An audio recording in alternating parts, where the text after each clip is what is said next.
আসসালামু আলাইকুম ওয়া রাহমাতুল্লাহি ওয়া বারাকাতুহু। প্রিয় শিক্ষার্থীরা, আজকে আমরা অ্যালকাইন ওয়ান শনাক্তকরণ শিখব। অ্যালকাইন ওয়ান কারা? যেমন আমি এখানে তিনটা যৌগ নিয়েছি, প্রোপাইন, ইথাইন, এখানে হচ্ছে তোমার বিউটাইন টু, এটা হচ্ছে বিউটাইন ওয়ান। এটার নামকরণ করলে হবে বিউট টু আইন, এটা হবে বিউট ওয়ান আইন।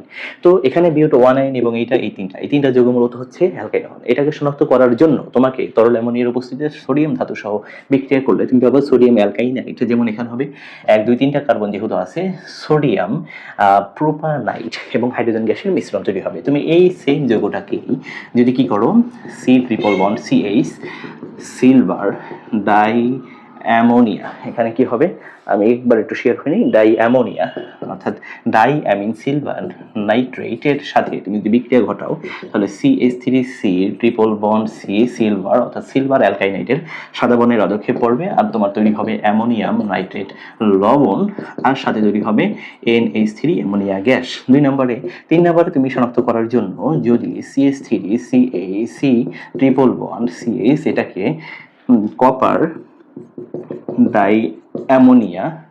ডাইঅ্যামিন কপার ক্লোরাইডের সাথে বিক্রিয়া ঘটাও, তাহলে কপার অ্যালকাইনাইডের পদক্ষেপ পড়বে, সাথে তৈরি হবে তোমার অ্যামোনিয়াম ক্লোরাইড ও অ্যামোনিয়া গ্যাস। এই 3টা বিক্রিয়ার মাধ্যমে মূলত আমরা অ্যালকাইনন শনাক্ত করি। আসলে তোমরা বুঝতে পারছো কিভাবে অ্যালকাইনন শনাক্ত করবা। এখন তোমাদের কাজ হচ্ছে, খেয়াল করো তো,